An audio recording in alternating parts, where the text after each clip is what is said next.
I don't like the idea that when we start mopping these motherfuckers up and putting the gates up, that we start saying like, oh, hip hop is weird. Like the good times are when Diddy could throw freak offs and you know what I I mean? remember the good old Yeah, days. exactly. You know what I mean? Like, and Drake can vulture culture and all of the things. Like that's when hip hop was really good. My city was never this cold. Made it where I'm at because them people was never as bold. Nigga, whatever I choose. If I win or lose, I be chill like the temperature low. I want to start off by saying that this time of the year is my least favorite time of the year. You said that before. I'm going to say it again. Hopefully in this new year, we prioritize being together as family for the limited. Think about your life probably has around about 4,000 weeks total. Yep. You know, or maybe if you want to think about it a different way, 80 to 85 summers. Maybe. Right? Maybe if you're lucky. And let's just think about how we spend our time, and especially during this time where people or America, society has told us that we need to be buying each other stuff during this time. As my old British boss used to say, it gets right on my tits. So, Fucking British boss, man. Yeah, man. He's something else. He's an interesting cat. Yeah. So that being said, I had a okay Christmas. Okay, very okay Christmas. You know, got some family things I have to attend to. Yeah. So, and yeah, family stuff to attend to. And by the time you're hearing this, it should be New Year's Day. So hopefully you're safe, safe and sound, and had a good New Year's. If you're recovering from a hangover, go get you some menudo. Yeah, get you the huevos rancheros. Yeah, or some chilequiles or something. It's gonna help you. Something that'll just eat up all that alcohol. You know, you'll be all right. Yeah, you know, you gonna make it. We gonna make it. We gonna make it. Yeah. But yeah, man, it's been a rough few days, but I'm glad we're here through it. You know, still alive, still breathing. So excited for our last recording of 2024. It's been a crazy 6 months trying to build this podcast and get it off the ground. And I'm excited for the new things to come. So how was your Christmas time? And you got plans for the new year? Peeling the curtain back, you know, we spent Christmas Eve together. That is correct. Nice little time together. So, you know, we hang out outside of the pod just for people, you know, people that don't know us. We are family. We are family. So that works out. That works out pretty well. Yeah. So, yes. So we got to see each other on Christmas Eve. Mm-hmm. And I mean, that was the crux of my Christmas celebration. It was nice just to be around family, even if it was kind of like segmented and, you know, so it's very segmented now. We're going to be better as a family in 2020. Yeah, no, that's something we got to do. Put on ourselves to be a better family. Yeah, get back to our roots, you know, a little bit. But day of Christmas, got to see some friends. Actually, some friends came to visit the fam. You know, it was just really nice time. Got to just watch the kiddos open gifts together. My daughter and her cousins open gifts together, which is always exciting. It's a nice time for the kiddos. You know, you get older and it's more so just for the kiddos. And then just Christmas is for kids. I just want to say that. Yeah. Again, I think referencing a pod from like 2 weeks ago, we're still keeping the hoax alive right now with Santa. Okay. You know, Santa left you this one. All right. I still think that we're damaging her critical thinking faculties with these lies, but well, it's like why it gotta be my gift that's from Santa? See what I'm saying? You know what I'm saying? Like, all right. Yeah, I do know what you're saying. Biggest gift. All right. It's still in the living room over here. And it's got to be the one that's from Santa. Oh, Santa great. ain't delivered shit around this motherfucker. Shit. Exactly. But okay. All right. You know how long it took me to put the shit together? Yeah. Where's Santa at now? Yeah. Nowhere around. You see what I'm saying? He just left me a job to do. Nah, wow. can't have kids thinking like that, brother. Not me as a Mexican. That's crazy. See what I'm saying? And the white man trying to get y'all up out of here. You can't be having the magical white man dropping off presents and they trying to get you up out of here. And he wearing red, so he's probably with Trump. See what I'm saying? Santa over here, maggot out. And we just over here leaving cookies out for him. It's crazy. Crazy. It's crazy. It's crazy. It's definitely, it's toning down.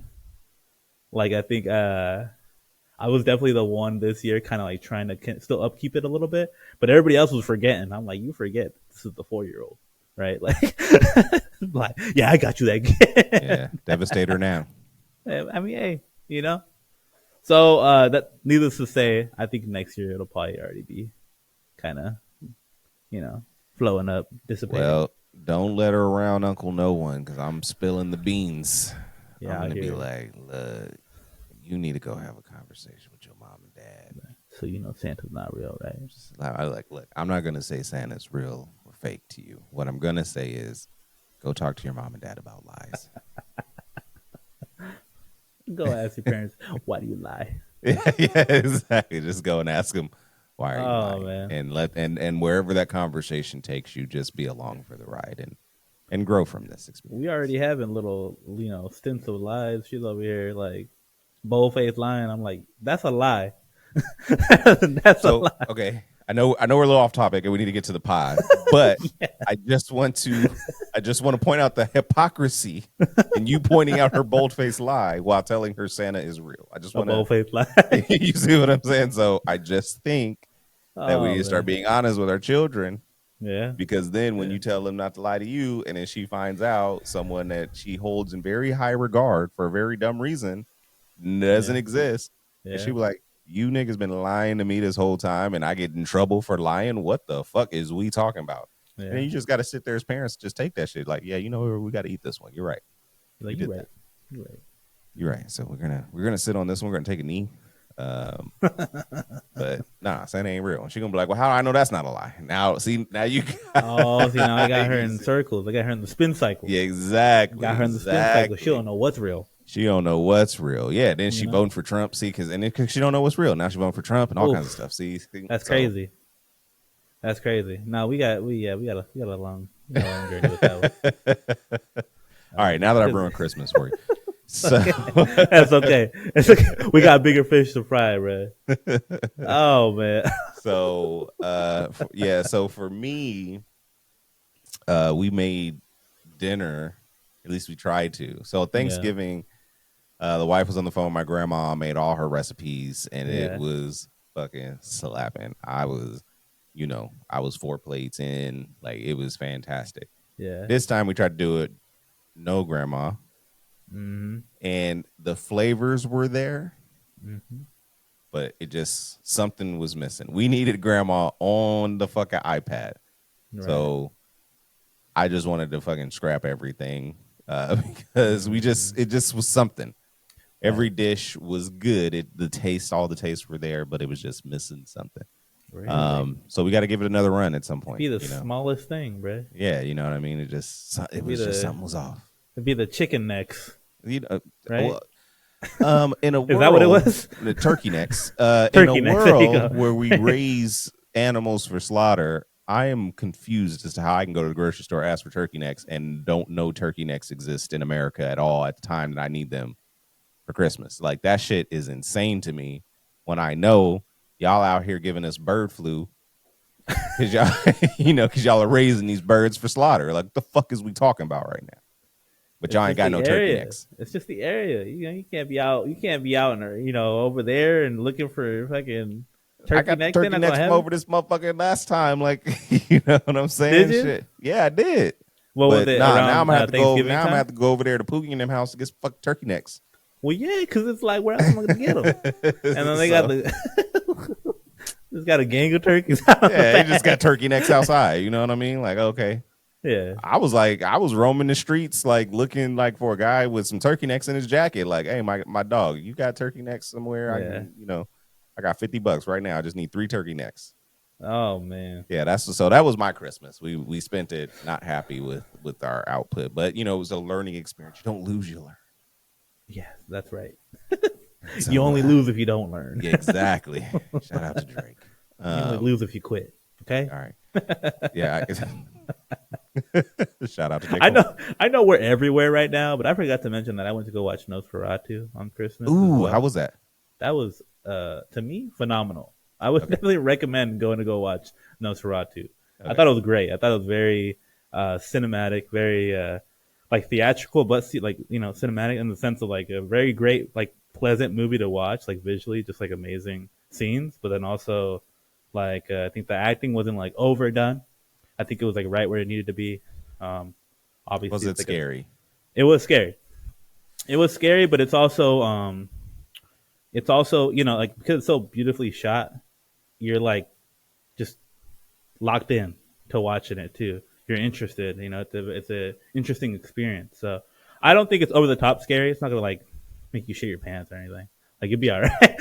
So the way my bitch assness is set up, I get really scared at horror movies. So, and then I get nightmares, and I don't sleep for a couple days. It's not nightmare scary. Okay. Like what would you say is the nightmare scary? So I don't do demon possession movies. Okay. Not because I'm overly Christian, but just because I believe in negative energy, and I don't see no reason to fuck with that shit. So I don't watch demon possession movies, but I can do like shit that is not real vampires, werewolves. If the vampire shit isn't on the demon possession kind of side of the thing, you know what I'm saying? I see. Well, okay, let me preface this. They do go into like the demon possession vampire type deal, right? Because it's tied in together to the story. So that might be the line. That might be the line. I want to see it, but at the same time, it's not it's not over the top, but I'm saying that. All right, well, that might be. I might have like nightmares. You're gonna have to come stay the night. Help me take out these vampires. I thought it was well done.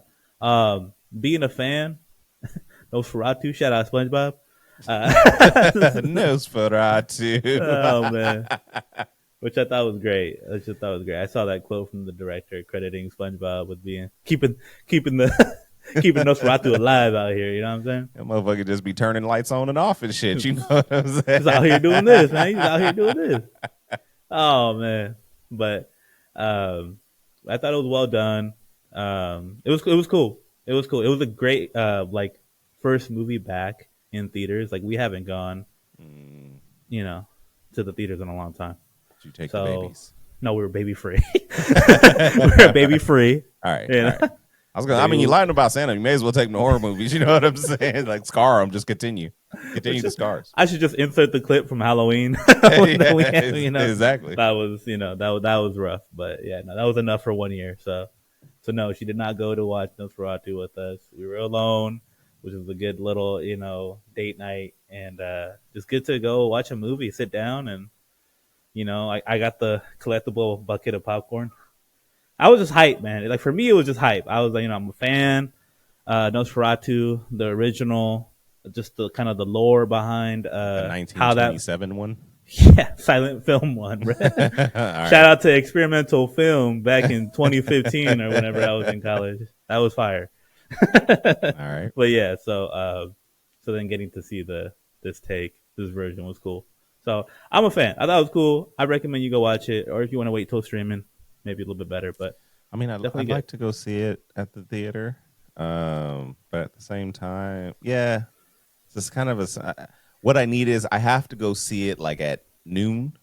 Yeah. So that way my day and I gotta have like a bunch of shit to do after that, so that way I can see it, and then like my day got busy and it can't be on my mind, and I got something to do like in the morning. So can't be thinking about it. I can't be thinking about it. Like, oh shit, I gotta go to bed. I gotta do all this shit. Because if I walk away from a scary movie and go straight to bed, I'm not going to fucking bed. I'm staying up and I'm hunting vampires for the rest of the fucking night because that's the way my bitch ass is set up. Especially like so, the last thing I watched, Paranormal Activity, the third one, where the girls, where the family goes to the grandma's house and the grandma was part of the cult that fucking worshiped the demon and all that other kind of shit. Right. I remember. Yeah, I didn't sleep for like a good 2 to 3 days. It's because it's too tapped into reality where you can't separate it as much. Like this is a period piece, right? Set like an Victorian, Transylvania. 1800. Yeah, Transylvania. Like he looked Transylvanian. Like like he be looking Transylvanian. But then like I don't know, it's enough of a separation where you're like, vampires aren't real. You know. I mean, I did enjoy Wolfman, the Benicio del Toro Wolfman. I don't know about this new one. I saw the trailer for it, right? Yeah. I turned I turned over to my lady. I was like, nah, bro. Yeah, I'm a hard pass on that one. The we not Benicio doing del Toro that. one We was passing on fire. that one, bro. We not doing that one. Nah. Yeah, like I can't. I don't do none of the. What's the fucking movies? The Annabelles and all that shit. Like Conjuring and stuff like that. Yeah, the Conjuring. Like, I don't do none of them shits. Yeah. I think the last like crazy movie I saw that was like that was The Exorcism of Emily Rose, which you know, at the end when she's possessed by all the demons, and I'm like, see, I gotta get the fuck up out of here. This is I already got a problem trusting white women, and this is making it worse. You know what I'm saying? So I had to get up out of there. It's I don't know. I thought it was great. Right. You know, I think it toes the line of just being like scary enough, but it's also not like centered around trying to scare you. It's trying to tell that story. And the story is scary, but it's not like trying to. The story is scary, but it's also kind of like you kind of get into like, okay, like, well, you know, like they're trying to figure out like why is he attracted to her, and why is he bringing the plague with him and stuff like that. So it's like, I don't know. It's got a lot of elements to it, and it feels very like you're also like, for lack of a better way of saying it, like watching a play kind of play out. So you feel like it's separated kind of in, you know, these different kind of pieces within the play itself, right? But it's a movie, you know, so you're like, all right, cool. Like I'm in, I'm locked in right now. Let's do this. So, all right, I think it's worth it. All right, yeah. All right, I'll check it out. If I have nightmares, keep your phone on loud so I can wake your ass up. I can't wait for this update to see you be like, why the fuck did you tell me to go on? Fuck you tell me to go see this fucking movie? I ain't slept in 4 days. No way. All right. It's good. All right. Let's get into it. Best thing I heard. So, shout out to Sault. It's a group based in London. I know them from kind of diving deep into Cleo Soul and Little Sims. So like the artists that I knew that were associated with this group. They're just like kind of like a collective of artists that get together to kind of perform some music together. I guess, you know, kind of like a band, I guess you could say. But you got Cleo Soul on vocals. If you're familiar with Cleo Soul, you know she has an amazing voice. She's a fantastic artist. Check her music every time she comes out. She's like an automatic buy kind of artist, you know. She's earned that right with me. Okay. So highly recommend you check out Cleo Soul and check out Sault, spelled Sault. And the song was Pray For Me. So that was a fire single off their new kind of EP little project. They don't put out full albums per se. Again, they're a collective that kind of only gets together and kind of creates in the moment that they're together, whether that's like 2 or 3 months at a time, I think. So, but it's great. It's amazing. You know, beautiful way to set off my kind of Christmas week. You know, very it's just good music. You know, you listen, and live instrumentation means a lot, right? And it's not a lot. It's just the way that the beat's created, right? Using live instrumentation to make that sound occur, right? And everything that backs up her vocals. And again, she has a beautiful voice, so it comes through completely different. You put the headphones on, bro. It's game over, man. you're immersed. So All right. that's my best thing I heard this week. What about you? Leo Soul. Salt. Sault. Salt. Pray Salt. for me. Pray for him. Y'all do need to pray for him. Best thing I heard this week was a song called "What You Need." Kota the Friend and Status Selektah off Let's their go. new album, "Once in a Blue Moon." There you go. We had a pod a few weeks ago where I gave a shout out to all the white producers. I cheated and made Statik Selektah 1A and Alchemist 1B or whatever. I flipped them. Yeah. However I did that. This track is so good. It's what I come to expect from Statik Selektah. Kota the Friend is always giving you that uplifting rap in a very soulful way. There you go. You know, I enjoy listening to Kota the Friend when you need to like reset your perspective on what's going on in your life. It's just I don't have enough words for how that song makes me feel, but it's a great track. It's Statik Selektah. So if you listen to Statik Selektah, I don't need to say nothing. If you listen to Kota the Friend, I don't need to say nothing. Those two get together, they're in harmony. Yeah, a rare harmony. And you know what? Shout out to Dr. Dre because he a few weeks ago he mentioned that projects are just better when you just got one producer and you guys are vibing on a project. Kota the Friend and Statik Selektah. This is like the second or third one they've done or whatever many it's been. Yeah, they just keep putting them out. Keep putting them out. It's a formula. You know what I mean? Just Kota's vibe. It fits. Statik Selektah is producing very very well. So those two just need to just keep doing what they're doing because it is insane how good they are together. So check out the project Once in a Blue Moon. But the song highlight on there is What You Need, Kota the Friend. I like it. That's the best thing I heard this week. I did go back and spin Lana. We did not talk about this pre-pro. Yeah. And I did mention last week that I do not like Rappin' SZA. That was confirmed after spinning Lana a few more times. Yeah.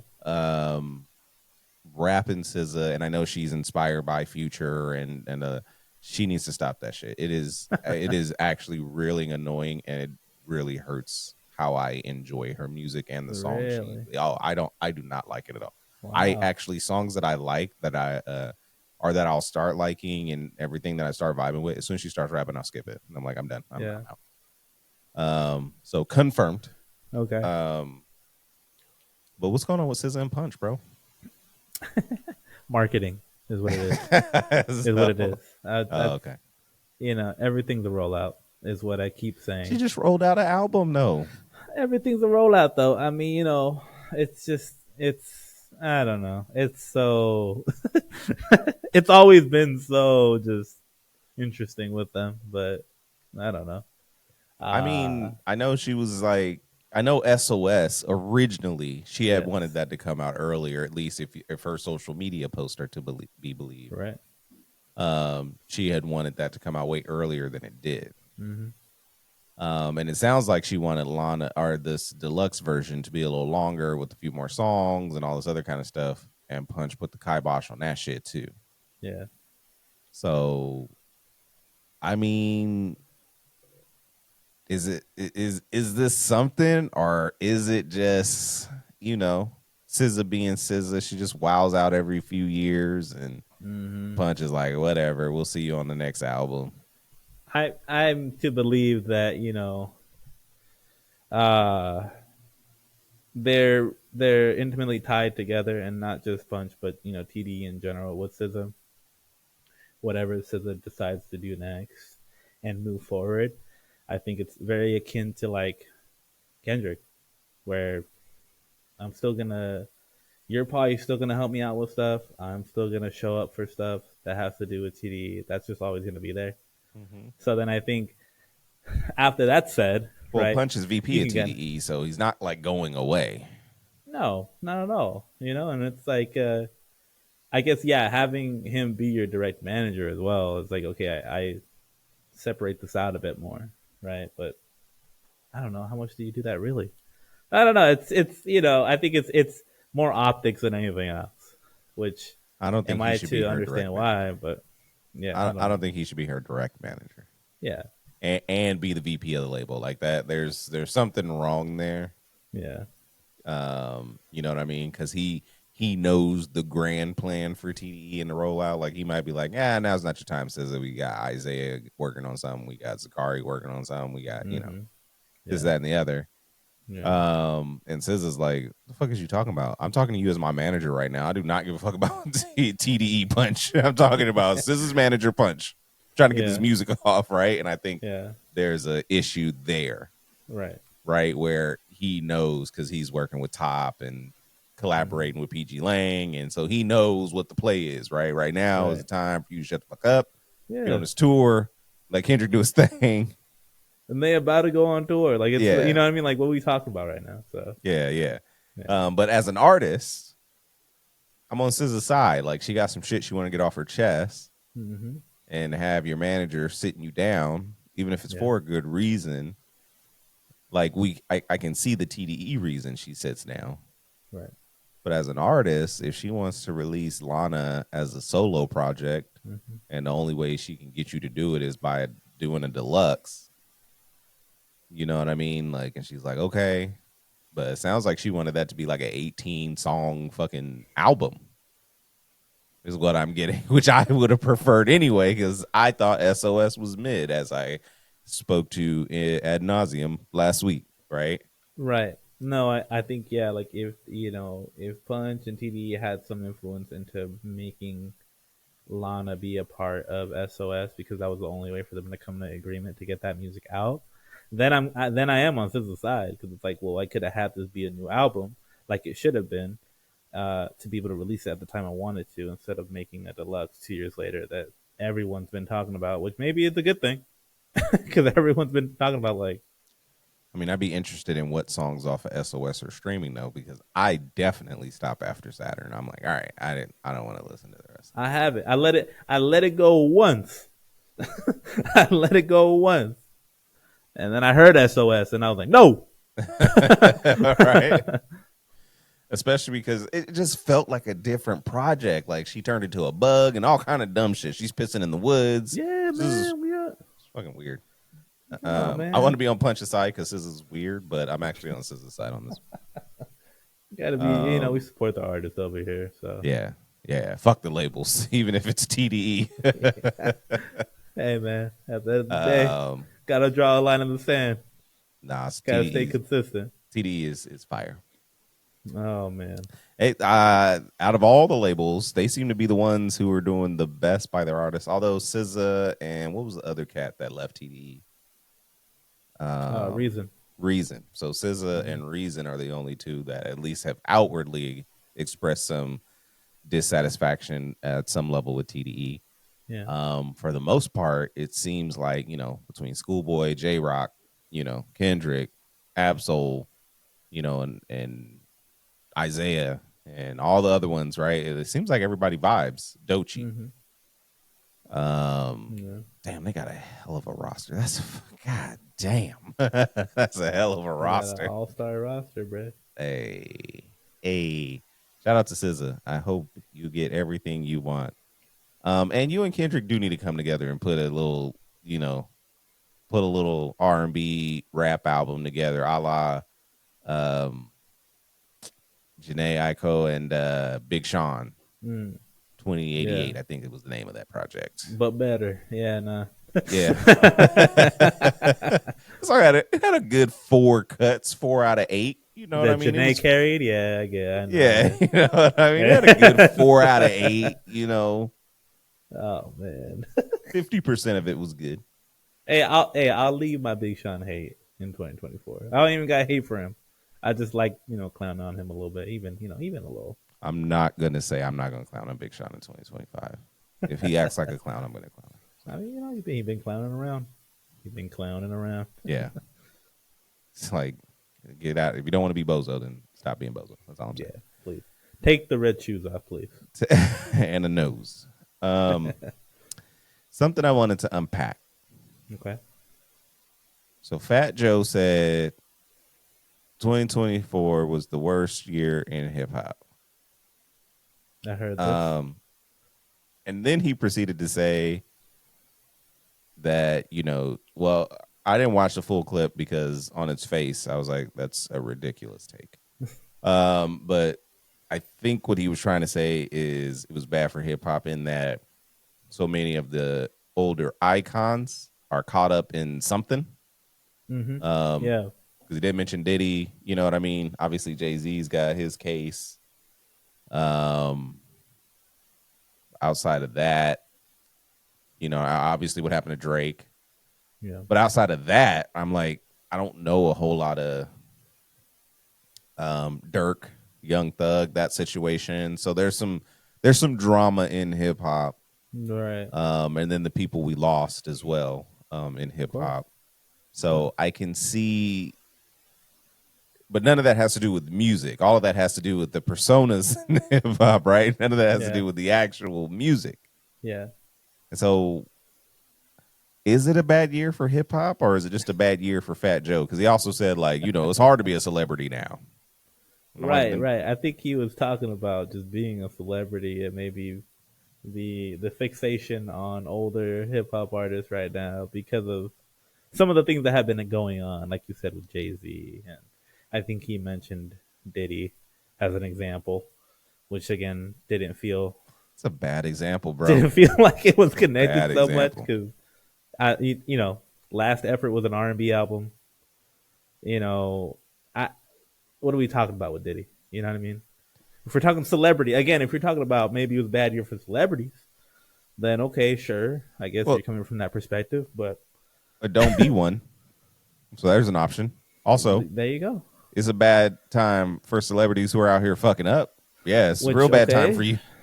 But is that really a bad time? Like, or it's a bad time for you because you got caught fucking up. So it's a bad time for you. But is that a bad time for hip hop?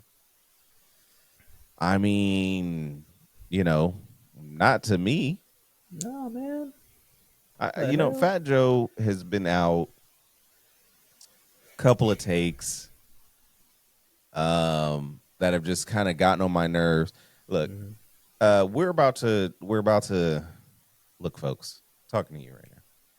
We're about to enter into a portion of the show that I want to leave in 2024. Okay. And so the people we're about to talk about, specifically Fat Joe, 50 Cent, all these people who were tangentially, around Drake, these motherfuckers are getting on my nerves because everybody's just out here trying to push the narrative, right? That here's why that bothers me. Yeah, that hip hop in 2024 is bad. Take has a lot of rap is weird now energy. Mm-hmm. And I don't like this narrative that, because it's not what it was for you, that hip hop is now a weird thing. I'm on the Nas train. Hip hop is dead. It's been dead for a long time. For me, we have a version of rap that seems to be returning. Yes. But having a bad year because your boy got fucking smoked in a rap battle because another dude turned out to be an abuser and the feds had to go raid his house because he's trafficking people across state lines to have forced sex upon them. You know what I mean? Like this is that's and Jay-Z, while I am not inclined to believe what's going on in that situation fully, Jay-Z is dealing with that in the way he's dealing with that, right? And so I don't like the idea that when we start mopping these motherfuckers up and putting the gates up, that we start saying like, oh, hip hop is weird. Like the good times are when Diddy could throw freak offs and you know what I mean? I remember the good old days. Exactly. You know what I mean? Like, and Drake can vulture culture and all of the things. Like that's when hip hop was really good. Right. Yeah. And 50 Cent putting on yo cape for Drake because you trying to make some money off of this nigga because you see like he been a lick. You should have been hit that lick. Now's not the time to be on Drake's side, is all I'm saying. Especially while you on Dr. Dre album. Like the fuck is we doing right now, Nene? What the fuck is happening? I don't Oh, it's a little MAGA energy right now, a little bit, right? Kind of crazy. It's crazy over here. Make hip hop great again. Like, oh jeez. Yeah, I need a shower after that. That's gross. that's the energy I get from it, right? Because it's like, what are we talking about? The good old days, man. The good old days of fucking, Diddy popping folks in more ways than one. Like, what are we talking about? You know what I mean? The good old days when Diddy was putting hits on Tupac and all the other kinds of things and stuff like that. So that's allegedly. Great, huh? Okay, there you go. All of the things we were saying is alleged. We're not reporting any news. Okay, so everything we're not here to be a resource for. It's all just opinions. Yeah. Do your own. I'm not going to say research. Do your own journalism and reporting. Right? We're not reporting anything. Yeah. I'm just I at a time where the culture is putting up gates, right, and saying if you're not going to if you're not of the culture, yeah. And you're not going to respect it when you come in, Jack Harlow, then get out. Yeah. And so for all you old ass niggas, okay, who are granddads and shit. There's a lot of them.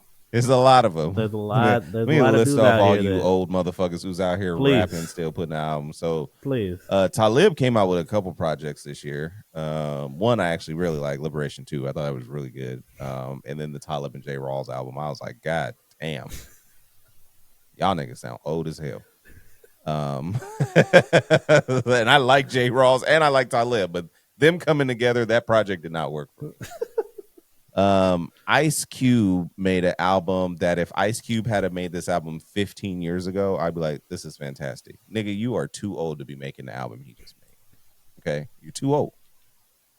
Oh, man. The old heads can't win, bruh. They can't win. Bruh. Ice Cube been married for how long? The whole time he been rapping like this. Okay. But he got older and now he got kids. He got kids. I don't know if Ice Cube has grandkids. I guess I could look that up, but I don't know. Does he have grandkids? Who knows? The point is, nigga, you too old to be rapping about bitches and hoes and diamond from slapping hoes. And, yeah. Like, nigga, shut up. You done. It's like, whoa, man, whoa.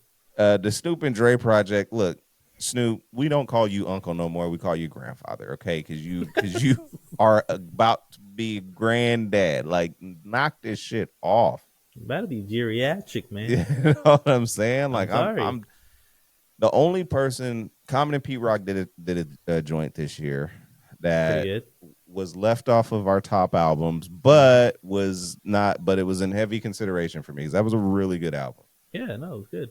The Dog Pound came out with an album that I enjoyed. It was nostalgic for me, but they do sound old. Corrupt and Daz do sound old, but I enjoyed the nostalgia of the project.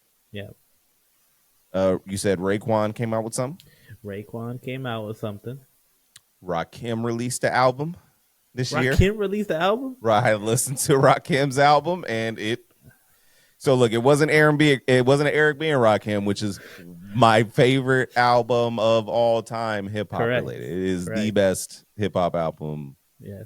Number one. This one, not number one. Not bad. It's not number one. Does Rakim ever sound bad though? Like I don't know. Nah, I guess that one kind of doesn't fit in the. He doesn't sound bad. It was just. If when is it enough? Yeah, exactly. If Rakim had did this and it all sounded like 80s and 90s beats, I'd be like, this shit is fire. Mm-hmm. But that's not what I got out of. And hey, look, it's just not. It just wasn't the time. And you just told me before we started recording this that Redman dropped something on Christmas Eve. I did not know that. Otherwise, I would have listened to it.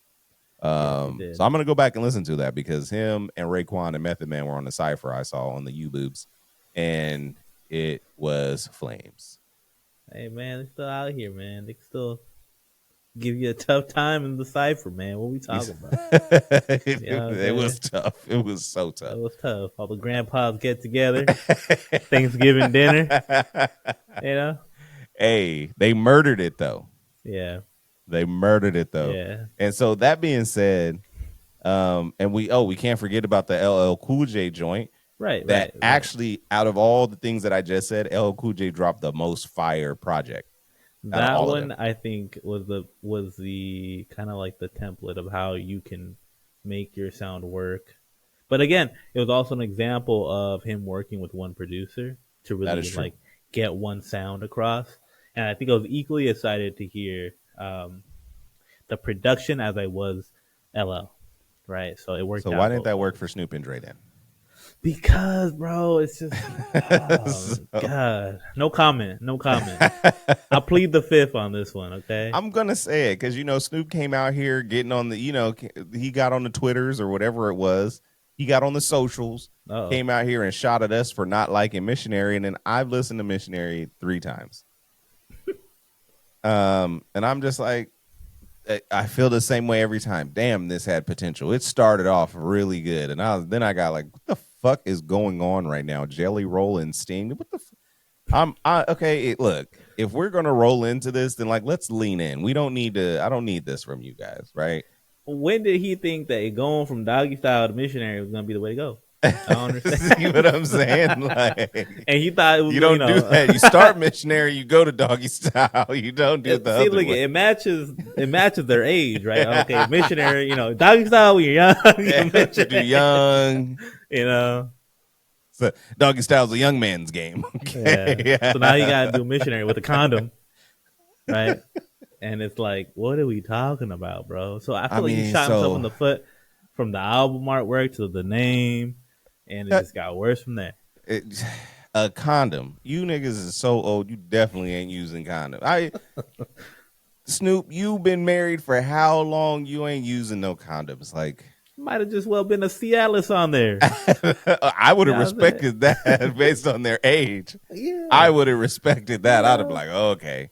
And then the album's got to be, you can't name the album Missionary and then not have it be like super sexual. So you do need that. Oh, man. Yeah. So, I mean, look, I could have told you that one, Snoop. It's just none of it worked. Yeah. That being said, Dre and Marsha Ambrosius had one of the best albums that I have heard all year. Period. So I just don't know what it is about this Snoop and Dre album. It's got some cuts, but as a project, I'm just not into it. Yeah.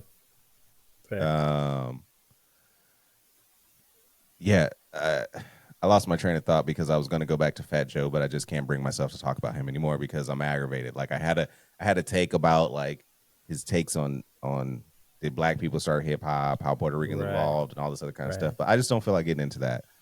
I just think it's not worthy of giving him that much light. He's had a lot of, again, like you said, he's had a lot of takes this year that I think I've done double takes on. Like, okay, but it's Fat Joe. I don't know, man.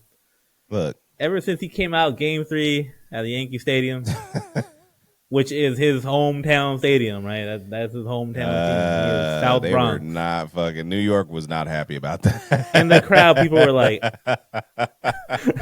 people were just like, that was another win for LA. Way to go, Ice Cube. See, Ice Cube landed on doing it was a good day at Dodger Stadium. Yeah, the West got another W. Come on, West is on fire, y'all. West is on fire. Don't hate me because you ain't me. All right, so we're gonna move off of this. Fair. Christmas Day Drake. Okay. So I'm gonna say this before we get started. I'm leaving all the Drake hate in 2024. In 2025, if I do not listen to your music, then I will not talk about you in this podcast unless it is, related to some music I'm listening to. So that's not to say I won't talk about Drake because he is inevitably going to end up getting shot at in Kendrick's music some way, some form, because Drake don't know how to go sit his ass down nowhere. So I just want to preface this by saying that. Yeah. Now, all that being said, nigga, you brought your fucking mom to the beef. Like, what the fuck are we doing? And then, like, what is happening? He had to go get his mom, bro. It got bad out here, man. Oh my god, Mom, they saying all these things about me. Mom, they out here saying I would like I hang out with PDFs and that I like them young, and it's not true. I mean I do, but I don't. It's not true that that's all I like. You know what I mean? So he got his mom as the PR. Try to try to save face. You know what I'm saying? What was that? Hey man, I have the same reaction whenever I see him pop out. It's like, what was that? What was so that? Corny. No one man, no corporation. Actually, this corporation can take you out, Drake. They literally took you out of rotation. Like, it's literally like they were like. Drake is like another month away from coming out here with the dashiki, and I'm gonna lose it. I'm gonna lose it. Also, he had an accent on that fucking stream that I was what the fuck? Why does he sound like that? Me and my mans and thems. I was like, what? Why the fuck are you talking like that? Like that, nah, bruh. This nigga's getting on my nerves again. I'm just like, man, bruh. I'm telling you. Look, I've had some problems with J. Cole throughout this beef. Yeah, you have. I've had a lot of problems with J. Cole throughout this beef. The thing that J. Cole did, outside of dropping Port Antonio. So again, Port Antonio wasn't bad on its face. The song is actually really good. That verse where he's like sucking Drake's dick is the worst possible thing that he could have done. Yeah.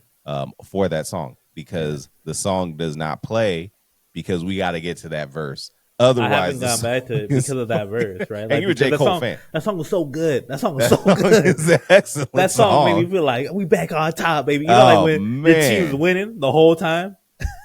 You get to the last quarter, you get to the last half, get to the last inning, whatever sport, it don't matter, right? And he just dropped the ball, bro. Fumble the ball at the goal line. But I'll say this, because there was a few things. There was some revisionist history going on there, right, in that song. Mm-hmm. That I can live with. I can call it out and say, I don't know what the fuck's going on with this revisionist history, and you can't do this shit like I would have won if I had a nigga. You could have done that, but you didn't. So shut the fuck up. You had about a chance. It. Yeah. And then just that sort of thing. Like if he leaves that out, then Port Antonio is a great song. Yeah. But he does outside of the features he was doing. Yeah. Which I'm at this point I don't even remember them actually. So I couldn't even I don't even remember what the song names are. So he kind of went away. He kind of like went back into the shadows, and then he came out with the podcast, the Inevitable Podcast, where he got everybody back into their feels with 2014 Forest Hills Drive. Mm-hmm. And I know some people actually don't like that album. Really? Some people don't. Yeah. That's like one of those ones where people say it and you're just like, oh, okay. No, yeah. Yeah, I mean, like, it's like no matter 28th. What, you're just like, yeah, like, oh, no, like, all right. You know when people give you their top 5 and then just like they like Good Kid, Mad City, 5 is like 2014 Forest Hills Drive, and they're like Kanye West, you know, they're just like top 5 rappers. It's like Drake, Future. You're just like, so you're just like, all right, cool. I get it. Like it's the same thing every time. I see these lists all the time, and it's like all they do is change the last one. It's always like Kendrick, J. Cole, Drake, Kanye, and then they have a random one, the 5th one. That's what it always is. And then they just change the order of whatever the album is based on what's going on at the time. But I mean, like, he got everybody back with, you know, going into that bag. Yeah. Gave us a new 8 songs, which I haven't gone back to. I haven't gone back to listen to that new deluxe version of 2014 Forest Hills Drive. But it is one of my favorite J. Cole projects. And I am going to go back and give it a spin, give it a run. Mm-hmm. But I mean, I'll say this, like, if Drake wants this party album to hit, then just go the fuck away. Could you tell us that you don't fuck with black people no more in any other way other than to continue to show your ass on these white platforms? Is there any other, like, why don't you could just come out and say, ever since this loss, I felt like black people turned on me and I don't want to fuck with black people no more. I would respect that way more than you coming out and slow rolling your fucking MAGA rollout. Like just like, let's go. Let's get this shit over with. I can see where you're headed. Just go there. Just go there. Jack Harlow's on the set. He's on his way. Like he's following right behind you, right? Hey, like man, Jack Harlow out here trying to do his best Elvis impression. So you know, come on, what are we doing? Tell me you're unbothered by making a song and then saying I'm unbothered by no, that sounds bothered, brother. Like that's sounds very bothered. Actually. Sounds very bothered. Yeah.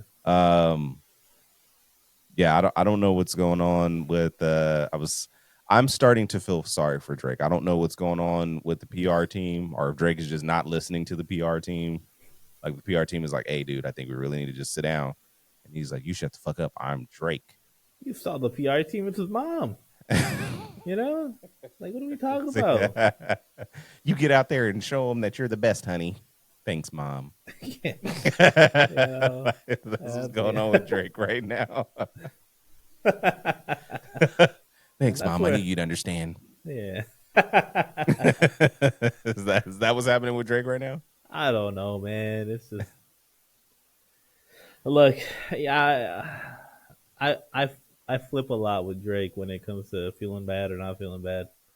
You know, I think I brought that up when we were having the discussion about just J. Cole compared to Drake. You know, in terms of their difference in their time after, like post beef, their actions after. But yeah, it just depends on the day is how compassionate I am. Some days I'm just like, hey, man. So I don't feel bad for what he's going through. He brought this upon himself. What I feel bad for is Drake is clearly a person that has heard he's the man, and he's going through a very public ego check. Yeah. And it feels like he doesn't know who Aubrey Graham is. Well, and so he killed that guy like 10 years ago. And that's what I'm saying, right? Like, so he doesn't know, like, if he's not Drake, then who is he? Right. Is what I see him going through, right? Which is why he's trying his damnedest to keep this persona alive, because it's like, if I can't be Drake, then who am I? And it's like, well, you're Aubrey Graham, you're a multi-millionaire, you have a son and a mom and a dad and everybody, and all these people who love you and rely on you. Like you still have life outside of being Drake. And so what I feel bad for is he keeps rolling out this persona, and every time he does it, he's just telling black people, I am less and less connected to you. Right? Now, that being said, he's got a plethora of niggas out here who are ready to put on capes for his ass. And I said them already, right? Fat Joe, 50 Cent, Academics, Maul, so on and so forth, right? Adam 22. I don't know if that's who you want to be attached to, but whatever. Not a good idea, bro. Let's not do that. So, but you know, he's got a plethora of people out here who's willing to beat his drum. But that being said, those people aren't going to make you relevant in rap culture anymore, right? Now you have to put out stuff that people are going to want to listen to. And it feels like, you know, running to party and saying, let's do this. I don't know if it's going to be R&B, dance hall, you know, whatever it ends up being. Let's do this album. It's just sad. It's just like, bruh, you can't just go. Me and the wife were talking about this. Sometimes there's some power in just being quiet. She can't sit in quiet. She's like, if I sit in quiet, I'm gonna fucking lose it and freak out. And I'm like, I enjoy the quiet, you know, when I can get it. Yeah.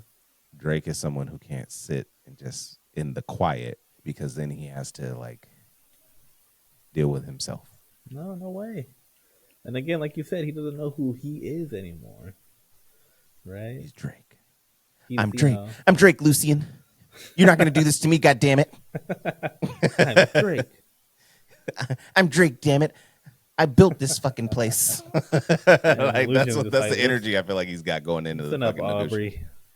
Aubrey. Oh, Aubrey. Oh, Aubrey. Poor Aubrey. So look, Drake, if you're listening to this, which I'm sure you're not, but I hope you are. At least the clip. Yeah. If you're listening to this, Drake, go sit your ass down, man. That's all we need you to do. Go sit your ass down. Stay off these kick streams with these fucking predators. Stay off these fucking other streams talking a bunch of dumb shit. Nobody wants to hear from you right now. It's good. Even the Drake fans are off of that. Like, he just needs to release an album. Everybody's like, just go sit down, nigga. It's fine. Like, we'll figure this Kendrick shit out after the tour. Okay, like let's go sit down. All right, question for you. Yes. What are you excited for in 2025? Excited for in 2025? Yes. Generally, and anything? Let's keep it music focused. Music? Okay, music focused. Okay, so that is not Kendrick Lamar. Yes. That is not Kendrick's concert.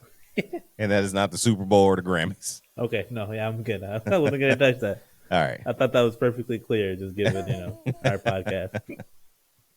What I'll say is I'm really excited just to continue seeing this trajectory of kind of like we say all the time, just like restoring the feeling within hip hop, within rap, feeling like there is a not to get financial, there's a market for it again. There's a drive within the artist and within the consumers to want to hear just good art, just good hip hop, just something that ties back into the actual roots of what it is, as opposed to venturing so far off to where you don't no man's land. Like, what are we even talking about, and what are we even listening to, right? So I think we're it's kind of cool because our podcast has kind of been along for that trajectory. We've been there to kind of I think you can go back to episode 1 and see the takes we were having about current hip hop compared to now, and it's changed, right? Because we're seeing the change. So I'm excited to continue to have that way of tracking both what's happening in music, what's happening with hip hop specifically, and just seeing the culture continue to change, within the artists that are making the music, because there's bigger shifts within the music industry that I'm also kind of excited for, because I do think it's going to weed out a lot of these microwave artists, and not to sound too capey, but hey, man, it all started with the beef, man. Kendrick really just, he really just like opened up all the possibilities of all the actual artists coming out and, showcasing their art for what it is, right? And getting back to that being the most valuable thing that you can showcase, more than any drama, more than anything else, right? I know we like to say that the beef got like real messy, but it also has to do just with I'm standing on authenticity and what's real, right? And I'm standing on my artistic integrity, and that's going to carry me through and look where it's taking them, right? So I'm really excited to continue to see what that looks like and to continue to track it and be one of the voices for that, right? Well said. I'm going to go back because I actually think, like, if we go all the way back to Mr. Morale. Yeah.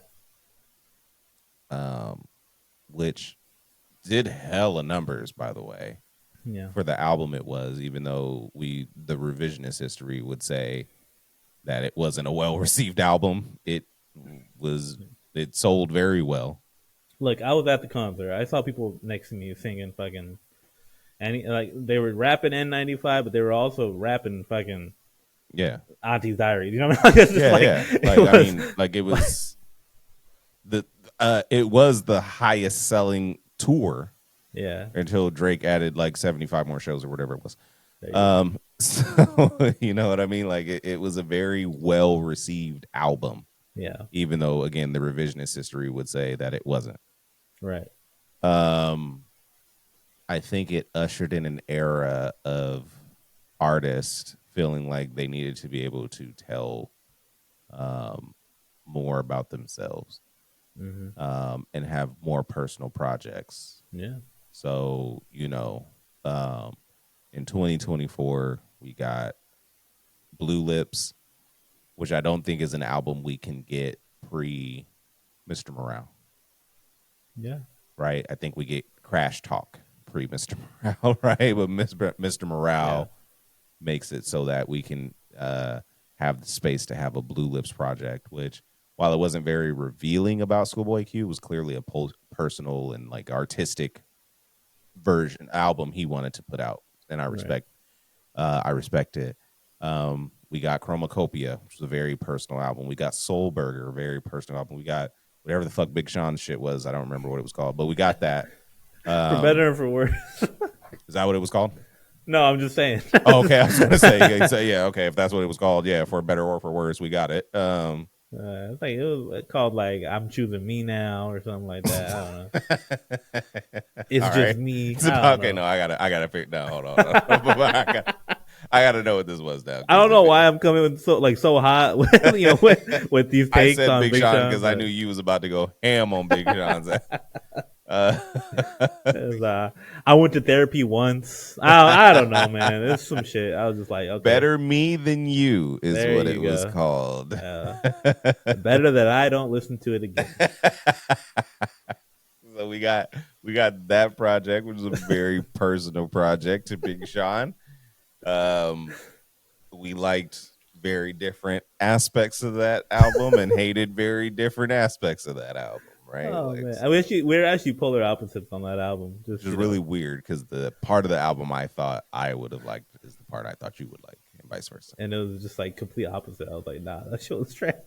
But I mean, to that point, like again, we've gotten these more vulnerable projects. The Death of Slim Shady. Mm-hmm. We've gotten these projects out where artists are feeling like they want to be, they want to get back to rapping.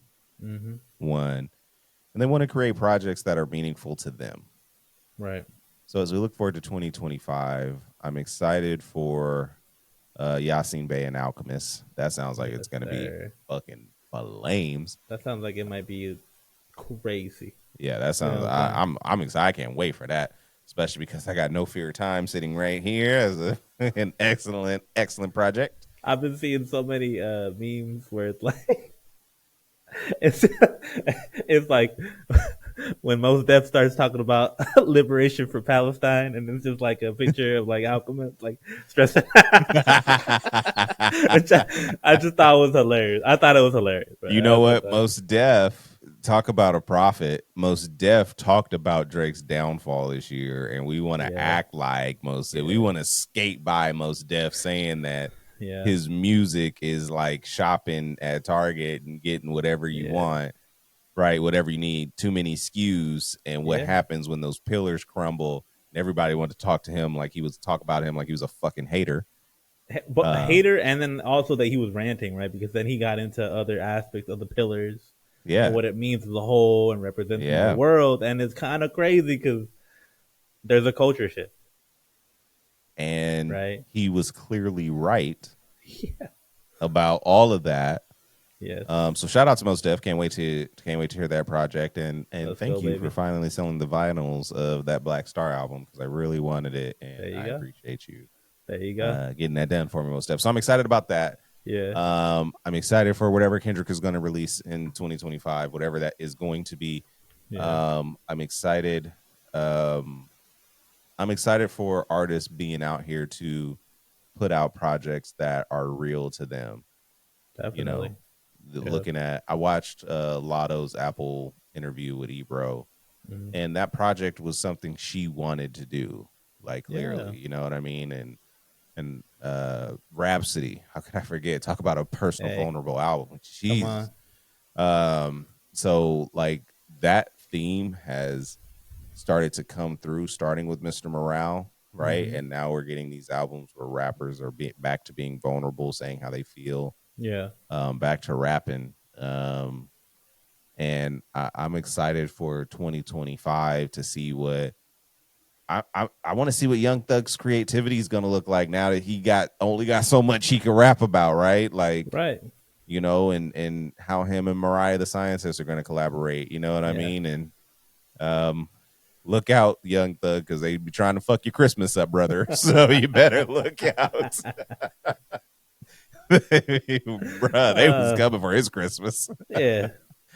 I was like, God damn, who released the fucking jail tapes of some girl crying to Young Thug and him just being like, yeah, you gotta go, bitch. I don't know what to tell you. Like, they was hating at the visitation center. They was hating. Oh man. my They was god, like, "Did you see Young baby, I Thug love with you. Don't another?" let this Twitter shit fuck you up, baby. I love you. Like that shit And she was was like, wild. "Okay, Mm-hmm. Merry Christmas, baby. Thanks. thanks." Nah, you in trouble. You in trouble, nigga. You better stay home. Oh man. Yeah, I'm excited to see what happens with these artists now. I mean, I'm interested in what's going to happen with the Atlanta artists now that there is a clear shift from that sound that is saying like, hey, we don't want this microwave sound. So, you know, I'm interested. I'm interested. A lot of good production out there right now. I'm interested to see how many fucking albums the Griselda people drop in 2025, and if they can beat the number of albums that he dropped this year. Interested in that because I think they dropped like what they dropped 20 albums. Might have been 12. So if we can get to 15 albums, you know, West Side and your whole crew, let's make it happen. Let's go, baby. And then I'm excited to see if New York is actually gonna put some new niggas out. Actually, I'd like to see that. That are not named Cash Cobain. I'd like to see them put out some new niggas that are not named. No more sexy drill. Yeah, whatever the fuck that is. So, and for 2025, I would also love it if we could keep some of our rappers alive. So, if we can stop the violence, if we can get you guys clean and healthy, mentally and Kodak, spiritually, in your body, yeah, man. You know what I mean? I did not listen to Kodak's project, but I do not want him to be out here on drugs. I know he has kids and all kinds of stuff, so just gotta take care of each other more. You know what I'm saying? Like, man, we just gotta, I don't know, just support our artists to just be healthier, be better, be, you know. I think it's just we can't perpetuate the shit. You know what I mean? Can't perpetuate it to where we make it seem like you're either running away from something and you gotta go into the drugs for it, or that's something you gotta do to stay relevant or something. I don't know. Whatever it is, it's just we can't keep perpetuating that shit. Can't keep perpetuating the violence. Lil Durk, I hope you come through and, you know, make it out and come home. Yeah. And you know, it's just time, right? If you out here doing your dirt, stay off the socials. Definitely don't rap about it. Yeah, can we leave that in 2024? Let's leave rapping about your violent crimes in 2024. Yeah. Okay. Let's least with direct, like, explicit information about the crime you committed. So DNA and everything. Yeah, exactly, right? Like, you can find my shell casings next to the orange soda. Like, don't do that. Yeah. Don't do that, right? Like, don't do and that. I pissed on his grave. Yeah. And, like, it's just like, what? Like, let's not do that. Yeah. But if you must talk about it, please read some books and get a thesaurus.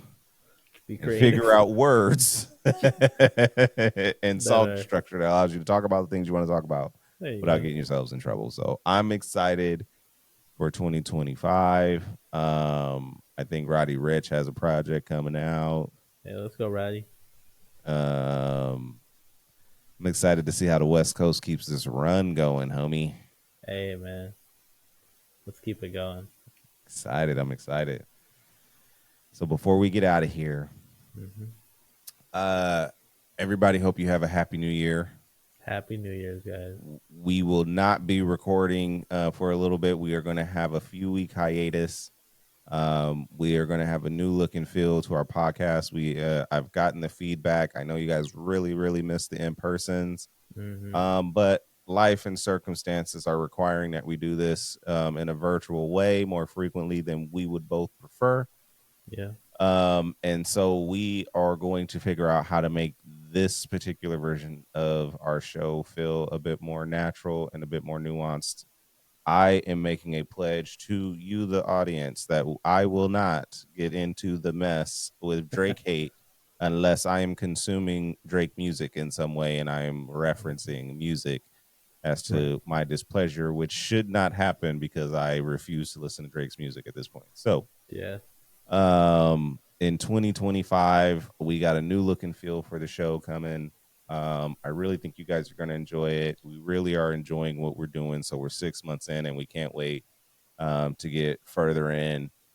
And you know what I mean? Really, really excited for what we're building and what we got coming in 2025. So if you've been rocking with us, thank you. Tell a friend, please like, subscribe. Yes, sir. Hit the notification bell, comment.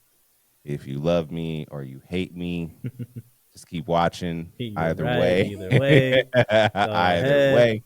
Yeah. And take care of yourselves. Mm-hmm. Then take care of us by subscribing. And then try and help somebody else in 2025. Let's go. 2025 is the year of mind, body, and soul healing. Let's try and go on that journey together. Let's go, baby.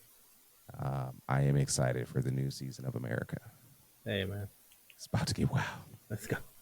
It's about to get crazy. It's about to get crazy. So, shout out to Kendrick for making our year. We appreciate you, brother. Thank you so much. Thank you to you. Yeah, I know. Kendrick really did so much for this podcast. We really appreciate you. You know, Kendrick did so much for America. He really did. He's a national treasure at this point. Yeah, no, definitely. He's one of our, what do they say? Our best exports. He is. You know what? Just a really great person. He gave us all a way to enjoy hip hop again. And just feels good, man. Just feels good. Feels good. So yeah, take care of yourselves, everyone. Have a happy new year. Kiss your families. Yes. Hug your moms. Thank them for being on your Christmas streams. Yep. Yeah, definitely. And Drake, if you're hearing this, it's too late.